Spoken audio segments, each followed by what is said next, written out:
नमस्कार साथियों। आज मैं यहाँ पर आपको भारतीय राज्य व्यवस्था पढ़ाने जा रहा हूँ और भारतीय राज्य व्यवस्था का जो आगामी परीक्षाएं हैं, आपकी जो फॉरेस्ट गार्ड की परीक्षा हो गई, पुलिस की परीक्षा हो गई, कनिष्ठ सहायक की परीक्षा हो गई, सीजपाल की परीक्षा हो गई, इसमें पॉलिटिकल साइंस का एक महत्वपूर्ण योगदान है। जैसे कि आपका 100 नंबर का पेपर होता है, तो यूके ट्रिपल एससी द्वारा जो आयोग का सिलेबस है, उसमें जो सिलेबस में दिया गया है, तो उस आधार पर आपकी 40 नंबर की उत्तराखंड है और 20 नंबर की हिंदी है और 40 नंबर का आपका सामान्य अध्ययन है, जिसमें 10 नंबर की रीजनिंग, 5 नंबर का करंट अफेयर्स और कंप्यूटर, 25 नंबर का सामान्य अध्ययन है। और उस 25 नंबर में से आपको पॉलिटी, ज्योग्राफी और हिस्ट्री और इकोनॉमिक्स पढ़ना होता है और उसमें आपको अच्छे नंबर लाने होते हैं। तो इसी में सामान्य अध्ययन की इस श्रृंखला में मैं आप लोगों के लिए यहाँ पर आज पॉलिटी की क्लास शुरू करने जा रहा हूँ। यहाँ पर पॉलिटी आपको मैं पढ़ाने की पूरी कोशिश करूंगा। तो आपको इधर ध्यान देना है कि इसमें हम पॉलिटी की आज से शुरुआत कर रहे हैं कि आज हमें जो भारतीय राज्य व्यवस्था के अंतर्गत की सबसे पहली बात यही आती है कि राज्य व्यवस्था क्या है। सामान्य बात, जनरल सी बात है कि जो राजकाज के कार्यों को चलाने के लिए जो भी व्यवस्था बनाई जाती है, उसे ही राज्य व्यवस्था कहते हैं। तो भारत ने ये व्यवस्था कैसी बनाई है, भारत के बुद्धिजीवियों ने इस व्यवस्था को कैसे इंप्लीमेंट किया है, ये हमें आज की क्लास में देखना है साथियों। तो इसमें भारत का जो इस व्यवस्था को संचालित करने का जो मूल आधार है, वो भारत का संविधान है, जो हमें पूर्ण रूप से आजादी देता है और हमारे अधिकारों को सुरक्षित रखता है। हमें हमारे जो कानून व्यवस्था है उसको सुचारू रूप से संपादित करने में महत्वपूर्ण भूमिका को निभाता है। तो इसी में कि जो हमारे देश का संविधान बना है, उसका इतिहास कैसा है, उससे पूर्व क्या इतिहास रहा है, कहाँ से इसमें महत्वपूर्ण चीजों को एडॉप्ट किया गया है, ये सब कुछ हमें देखना है। जहां तक मैं कहूं कि भारत के संविधान कैसे बना, तो भारत का संविधान भारत के बुद्धिजीवियों द्वारा एक संविधान सभा द्वारा बनाया गया था, लेकिन इसमें बहुत सारी चीजें हमें ब्रिटिश कानून से भी देखने को मिलती हैं, जिसमें हम सबसे पहले भारत के संविधान में जो अंग्रेजों का शासन था, तो उसके बारे में समझेंगे कि इन्होंने यहाँ पर इतने लंबे समय तक, लगभग 200 सालों तक यहाँ पर शासन किया है। उस शासन को कैसे उन्होंने संपादित किया है, वो हमें इस क्लास में आज देखना है। तो मैं ये बताना चाहता हूँ कि जैसे यहाँ पर अंग्रेज जब प्रारंभ में आते हैं, तो सिर्फ व्यापार के उद्देश्य से वे आते हैं। धीरे धीरे यहाँ पर क्या हो जाता है कि यहाँ की संस्कृति से, यहाँ के लोगों से और यहाँ के जो उस समय की देसी रियासतें और राजाओं से मिलकर के यहाँ पर अपना प्रभाव जमाना शुरू करते हैं और धीरे धीरे एक दूसरे से मिलकर के उनके सभी नीतियों को समझते हैं, उनकी कमियों को समझते हैं और धीरे धीरे अपनी फूट डालो और राज करो की नीति से भारत के राजाओं से घुल मिल करके एक दूसरे को हरा करके अपनी सत्ता पर काबिज हो जाते हैं। ऐसे ऐसे करके पूरे देश में अपनी सत्ता को स्थापित करना चाहते हैं। फाइनली जो इनका जो उद्देश्य पूर्ण होता है प्लासी के युद्ध से, 1757 का जो प्लासी का युद्ध होता है, 1764 का बक्सर के युद्ध के बाद ये स्थिति फाइनल हो जाती है कि यहाँ पर भारत में अंग्रेजों की सत्ता स्थापित हो जाती है। और उसके बाद ये अंग्रेजों द्वारा क्या किया जाता है कि भारत में रेगुलेटिंग एक्ट लाया जाता है, जो इस अंग्रेजों का भारत पर शासन चलाने का पहला कानून था। और तो इसी श्रृंखला में देखिए साथियों, आगे मैं बताना चाहता हूँ कि जो 1773 का रेगुलेटिंग एक्ट था, उसकी क्या क्या महत्वपूर्ण विशेषताएं थी, कौन कौन सी बातें उसमें महत्वपूर्ण थी, क्या क्या उसमें महत्वपूर्ण कार्यों को कर दिया गया था। तो यहाँ पे हम देखते हैं 1773 का रेगुलेटिंग एक्ट। इस एक्ट के तहत आप देखते होंगे कि यहाँ पर सबसे पहले ईस्ट इंडिया कंपनी की जो बात आती है, ईस्ट इंडिया कंपनी को ब्रिटिश संसद द्वारा कुछ अधिकार दिए गए थे, जिसमें व्यापारिक मामलों को प्रारंभ में देखना था और राजनीतिक मामलों को देखना था। इसमें आप समझ सकते हैं जैसे कि ईस्ट इंडिया कंपनी पर ब्रिटिश सरकार का नियंत्रण, कि ईस्ट इंडिया कंपनी तो थी लेकिन उस पर जो कंट्रोल था वो अंग्रेजों का था, ब्रिटिश सरकार का था, जो ब्रिटेन से चलती थी। इसके बाद यहाँ पर पहली बार 1773 के रेगुलेटिंग एक्ट में ये चीज देखने को मिलती है कि प्रशासनिक तथा राजनीतिक कार्यों को मान्यता दी जाती है। दूसरा, जो यहाँ पर होता है, केंद्रीय प्रशासन की नींव रखी जाती है, जो सेंट्रल गवर्नमेंट द्वारा ही सारा प्रशासन चलाया जाएगा और केंद्र की सरकार ही सभी कार्यों को देखेगी, केंद्र द्वारा सभी चीजों केंद्र से ही संचालित होंगे। इसके अतिरिक्त दूसरी बात इसमें आती है, भारत के गवर्नर जनरल, जो बंगाल का गवर्नर था उसको भारत का गवर्नर जनरल बनाया गया, और ये वारेन हेस्टिंग जो होते हैं भारत के पहले गवर्नर जनरल बनते हैं। इसके अतिरिक्त 1874 में कलकत्ता में उच्चतम न्यायालय की स्थापना की जाती है, और ये इस समय का बहुत बड़ा प्रयास होता है। और इसके अतिरिक्त यहाँ पर नेक्स्ट जो बात आती है, कर्मचारियों को निजी व्यापार तथा उपहार, कि कर्मचारी, कोई भी कर्मचारी है वो ब्रिटिश सरकार जो कंपनी के अंदर है वो किसी भी प्रकार का निजी व्यापार नहीं कर सकता है, और दूसरा किसी से उपहार नहीं ले सकता है, ना ही कहीं से कोई रिश्वत ले सकता है। इस पर भी कंपनी ने अपना नियंत्रण स्थापित किया। इसमें इस अधिनियम के द्वारा 1773 का जो रेगुलेटिंग एक्ट होता है इस अधिनियम के तहत। नेक्स्ट जो बात आती है यहाँ पर, act of settlement 1781। Act of settlement के अंतर्गत आप देखोगे कि रेगुलेटिंग एक्ट की कमियों को दूर करने का प्रावधान, जो एक्ट ऑफ सेटलमेंट के अंतर्गत हम देखते हैं रेगुलेटिंग एक्ट की कमियों को दूर करने का प्रावधान किया गया, और इसमें बंगाल, बिहार, उड़ीसा के क्षेत्र पर भी कंपनी अपना प्रभाव स्थापित करना चाहती थी। ये सारी की सारी चीजें हमें यह 1781 का रेगुलेटिंग एक्ट है इसमें देखने को मिलता है। नेक्स्ट जो आता है साथियों, 1774 का पीट्स इंडिया एक्ट। जो 1774 का पीट्स इंडिया एक्ट है, एग्जाम की दृष्टि से बहुत ही महत्वपूर्ण है। इसमें आपको दो बातों का ध्यान रखना है। एक तो जो 1784 का पीट्स इंडिया एक्ट होता है, इसमें पहली बात ये होती है दोहरे प्रशासन का प्रारंभ। यहाँ पर एक दोहरा प्रशासन बनाया जाता है, उसका प्रारंभ हो जाता है एक्ट ऑफ सेटलमेंट।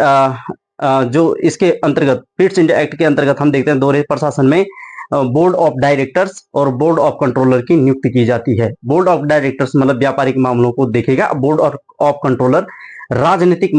बोर्ड के कर्मचारियों व जो सदस्यों को, जो बोर्ड के कर्मचारी होंगे, जो सदस्य होंगे, उनको जो वेतन दिया जाएगा वो भारत के राजस्व से दिया जाएगा।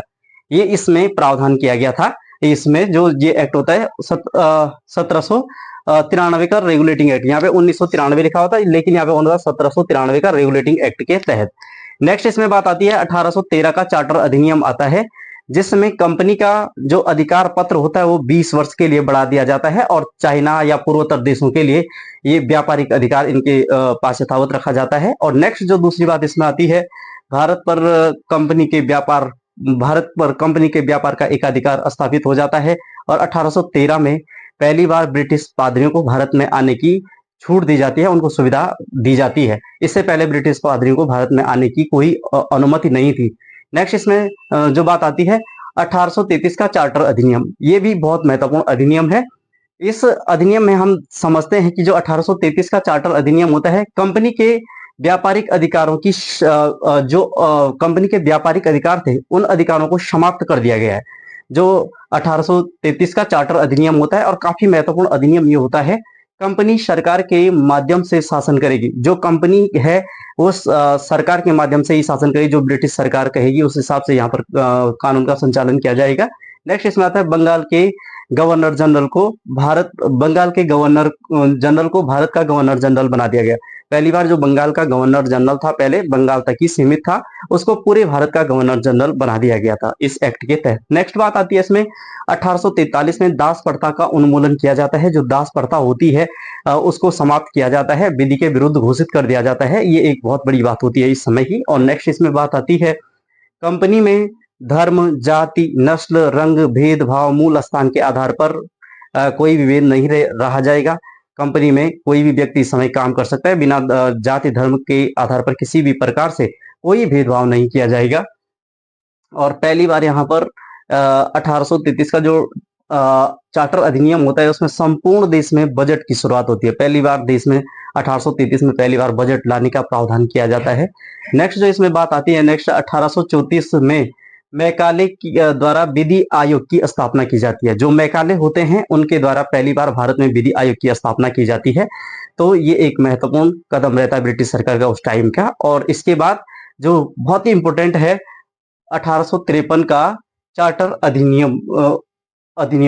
तो 1833 का जो चार्टर अधिनियम होता है, 1833 का चार्टर अधिनियम, ये भी एक महत्वपूर्ण अधिनियम होता है जो 1853 का चार्टर अधिनियम होता है। इसमें कंपनी के पदों को प्रतियोगी परीक्षाओं के माध्यम से भरने की पहली बार ये आधार माना गया कि भाई कंपनी के अंदर कोई भी प्रतियोगी परीक्षा होगी तो उसको लिखित माध्यम से किया जाएगा। दूसरी बात थी 1854 में मैकाले समिति का गठन किया गया, पहली बार देश के इस अधिनियम के तहत।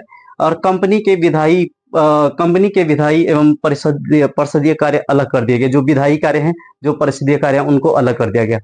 फाइनली तब तक इस प्रकार के एक्ट बनते रहते हैं, लेकिन जो महत्वपूर्ण बात आती है 1857 की क्रांति आती है, और 1857 की क्रांति से अंग्रेजी सरकार की जड़ें हिल जाती है। इसमें 1857 की क्रांति का असर ये देखने को मिलता है कि मंगल पांडे नामक एक सैनिक होता है बैरकपुर छावनी के अंतर्गत, और उन वहां पर दो प्रकार की जो पिस्तौल रहती हैं उन पर कारतूस, जो पुरानी पिस्तौल रहती है उनको साइड करके नई एनफील्ड राइफल को शामिल किया जाता है, और उस पर गाय और सुअर की चर्बी लगी होती है, जिसमें सभी सैनिकों को अपने मुंह से इस राइफल को खोलना होता था। लेकिन इसमें मंगल पांडे जो है अपने अदम्य साहस का परिचय देते हैं और इसका विरोध करते हैं, और वहां पर अंग्रेजों के दो अधिकारियों को मौत की घाट उतार देते हैं, और इस कार्य को करने से स्पष्ट मना कर देते हैं। और इसके उपलक्ष्य में मंगल पांडे को 1857 में फांसी की सजा सुनाई जाती है। इसी के अंतराल पर अन्य क्षेत्रों से भी यहाँ पर मेरठ के अंतर्गत सैन्य टुकड़ी द्वारा विरोध किया जाता है अंग्रेजों का, और उसके बाद अलग अलग जगह से, जैसे अवध से, झांसी से, मेरठ से, दिल्ली से, अलग अलग जगह से अंग्रेजों के खिलाफ बिगुल बजता है। और वो जो 1857 की क्रांति होती है भारत के इतिहास में, वो एक महत्वपूर्ण क्रांति होती है। लेकिन उस क्रांति के जो टाइमिंग होता है, सभी जो क्षेत्र वाले जो इस अंग्रेजों के खिलाफ बिगुल बजाते हैं, वो अलग अलग तरीके से अलग अलग डेट पर बिगुल बजाते हैं, जिससे अंग्रेजों को किसी भी विरोधी को दबाने में आसानी हो जाती है। यदि वे सभी लोग एक ही साथ अगर विरोध करते, उस समय सब संगठित होते, तो उसी समय भारत आजाद हो चुका होता। लेकिन अलग अलग होने की वजह से अंग्रेजों को उनको दमन करना आसान हो गया था। तो इस प्रकार से पहली बार अंग्रेजों हमारे देश के अंदर राष्ट्रवाद की भावना का विकास हुआ, और अंग्रेजों को सोचना पड़ा कि अब हम भारत पर ज्यादा समय तक नहीं रह सकते हैं। उनकी जड़ें हिल गई, और इसके बाद उन्होंने फिर 1858 का जो एक्ट लाते हैं, उसके महत्वपूर्ण बातें देखिए। 1858 का भारत शासन अधिनियम आता है। इसमें क्या क्या चीजें होती है देखिए। भारत का शासन ब्रिटिश क्राउन के हाथों में दिया जाता है। इसके बाद भारत में पहली बार मंत्री पद की व्यवस्था होती है। 1858 का जो शासन अधिनियम होता है, उसमें भारतीय सचिव की नियुक्ति की जाती है, और भारतीय सचिव जो होता है ब्रिटिश सरकार का कर्मचारी होता है, और उसके द्वारा जो भी बात कही जाती है उसको फाइनल कर दिया जाता है। इसके अतिरिक्त यहाँ पर मुगल सम्राट के पद की समाप्ति की जाती है, और नेक्स्ट बोर्ड ऑफ डायरेक्टर्स और बोर्ड ऑफ कंट्रोलर को पहली बार समाप्त कर दिया जाता है। जो कंपनी को पहले अधिकार दिए गए थे बोर्ड ऑफ डायरेक्टर्स और बोर्ड ऑफ कंट्रोलर को पूर्ण रूप से समाप्त करने का प्रावधान यहाँ पर किया जाता है। इसके बाद गवर्नर जनरल को जो गवर्नर जनरल होता है उसको वायसराय कर दिया जाता है, और भारत का पहला जो वायसराय होता है लॉर्ड कैनिंग होता है। तो साथियों, इस प्रकार से हमने अभी इस क्लास में भारतीय जो संविधान है उसके भारतीय संविधान का संक्षिप्त इतिहास को हम यहाँ पर समझ रहे हैं। आगे भी इसमें बहुत महत्वपूर्ण फैक्ट हैं जो हमें समझने हैं, ताकि हमें पूर्ण रूप से 1947 तक किस प्रकार से भारत के संविधान में महत्वपूर्ण फैक्ट आए हैं, कैसे भारत का संविधान बनने की जो रास्ता साफ हुआ है वो कैसे हुआ है, 1935 के अधिनियम की क्या क्या विशेषताएं हैं, इन सभी चीजों को हमने इसमें समझना है। और पॉलिटिकल साइंस आपके लिए बहुत ही महत्वपूर्ण सब्जेक्ट है, जो आने वाली परीक्षाओं में यहाँ से आपको बहुत सारे प्रश्न देखने को मिलते हैं, चाहे वो यूके पीएससी की परीक्षा हो, चाहे यूके ट्रिपल एससी की परीक्षा हो, आपके लिए बहुत ही महत्वपूर्ण यहाँ से प्रश्न पूछे जाते हैं। तो इसी प्रकार से हम इस सीरीज को आगे बढ़ाएंगे। साथियों, आप लोगों का प्यार और स्नेह की आवश्यकता है, और आप लोग मेरे इस चैनल को, कुलदीप नेगी जो चैनल है उसको आगे बढ़ाते रहें, लाइक और सब्सक्राइब करते रहिए। मैं आपके लिए नया कंटेंट लेके आऊंगा, और आपकी फॉरेस्ट गार्ड जो हो गए, पुलिस भर्ती हो गई, सिंचाई की परीक्षा हो गई, उसके लिए आपको इसी प्रकार से मैं आगे तैयारी करवाता रहूंगा। तो आप लोगों का प्यार और स्नेह मेरे साथ बना रहे। इस प्रकार से आज की क्लास में इतना ही। धन्यवाद।